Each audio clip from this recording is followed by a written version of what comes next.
40 বছর পর্যন্ত উনি নিজে তো নবী ছিলেন না, উনি নবী হয়েছেন তারপরে। তাহলে 40 বছর পর্যন্ত নবী হওয়ার আগে তার ধর্ম কি ছিল? জুতা দা কইলা বাড়ি দন লাগে নি রে ফুরান জুতা বাদে আমাতে গরম রে বা বয়স লুইতি আগুন দি পুরা হ্যাঁ ফুরান জুতা সিরা জুতা দা বাইরে দিতে মালা জুতা দাম আছে একটা। আমি 48 ঘন্টা সময় দিলাম, 48 ঘন্টার ভিতরে তার বক্তব্যকে উড্ড করতে হবে, তওবা করতে হবে, জাতির কাছে ক্ষমা চাইতে হবে।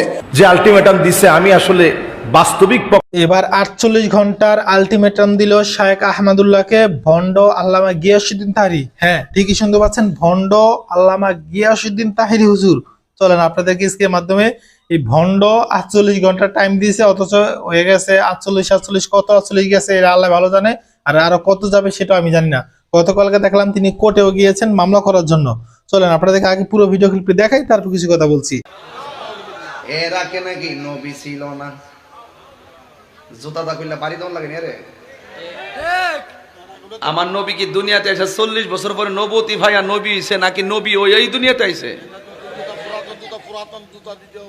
ফুরান জুতা বাদে আমাতে গরম রে বা বয়স লুইতি আগুন দি পুরা হ্যাঁ ফুরান জুতা সিরা জুতা দা বাইরে দিতে মালা জুতা দাম আছে একটা। কথা কোন ঠিক না বেঠি? হ্যাঁ ঠিক কি না? নবী বইলে 40 বছর পরে নবুতি পাইয়া নাকি নবী হইছে, এর আগে নাকি নবী ছিল না। এটা কার কথা কইতাম নি? এই আহমদুল্লাহ কইছে, ওই আহমদুল্লাহরা কইছে। এই জন্য বলছি তোর আর এই গুমটা কাম হবে না, তোরা হলে নবীর দুশমন। কথা কোন ঠিক না? এই আহমদুল্লাহই বলছে, ওদের সব আমরা জানা আছে। 48 ঘন্টার আলটিমেটাম দিয়েছে একজন আলেমকে, একজন আলেম। আমি 48 ঘন্টা সময় দিলাম, 48 ঘন্টার ভিতরে তার বক্তব্যকে উড্ড করতে হবে, তওবা করতে হবে, জাতির কাছে ক্ষমা চাইতে হবে। যে আলটিমেটাম দিছে আমি আসলে বাস্তবিক পক্ষে তাকে কোনো আলেম মনে করি না। এইরকম একজন বক্তা যদি 48 ঘন্টার আলটিমেটাম দেয়, এটা টিকটকারের আলটিমেটাম হবে, বাস্তবিক কোনো আলটিমেটাম হবে না। ঠিক কিনা বলেন? নবী করিম সাল্লাল্লাহু আলাইহি ওয়াসাল্লাম নবুয়ত লাভ করেছেন 40 বৎসরে। এই নবুয়তের আগের জীবন এবং 40 বছরের পরের জীবন, শায়েখ আহমদুল্লাহ হাফিজাহুল্লাহ আমাদের একেবারে বন্ধু মানুষ, কাছের মানুষ, একসাথে চলা মানুষ। উনি ওনার বক্তব্যে কোনো ভুল করছেন বলে আমার কাছে মনে হয় না। নবী করিম সাল্লাল্লাহু আলাইহি ওয়াসাল্লামকে নবুয়তি আল্লাহ দান করেছেন কত বছরে? 40 বছর বয়সে আল্লাহ রাব্বুল আলামিন নবুয়তি দান করেছেন। এই নবুয়তির পুরো চ্যাপ্টারটা আল্লাহ রাব্বুল আলামিন ভাগ করেছেন দুই ভাগে। একটা হচ্ছে হাকিকাতান আর একটা হচ্ছে হুকমান। আল্লাহ রাব্বুল আলামিন যাদেরকে নির্বাচন করে রাখছেন নবী হবেন, এই চার্জ ছিল না। চুয়াডাঙ্গায় সালাতুল ইস্তিসকার নামাজ আদায় করা হয়েছে, রাতের বেলা 25 মিনিট টানা বৃষ্টি হয়েছে।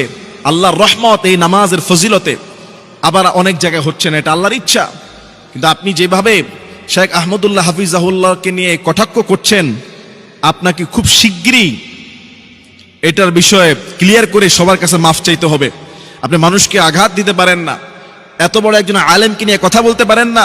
আল্লাহ পাক রব্বুল আলামিন বলেন, কুল হাল ইয়াস্তাউল আ'মা ওয়াল বাসীর, যারা চক্ষুষ্মান আর যারা অন্ধ তারা কি কখনো সমান হতে পারে?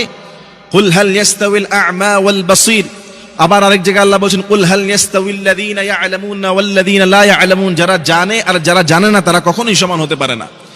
আপনি যে কি বক্তব্য দেন সব জায়গায় বাংলাদেশের মানুষ ভালো করেই জানে।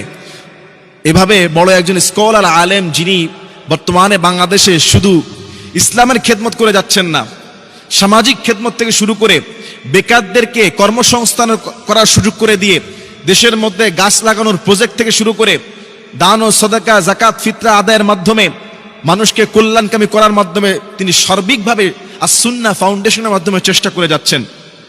বিভিন্ন জায়গায় অনেক দরিদ্রদেরকে তিনি রিক্সা বিতরণ করছেন, অটো, ভ্যান এগুলি বিতরণ করছেন।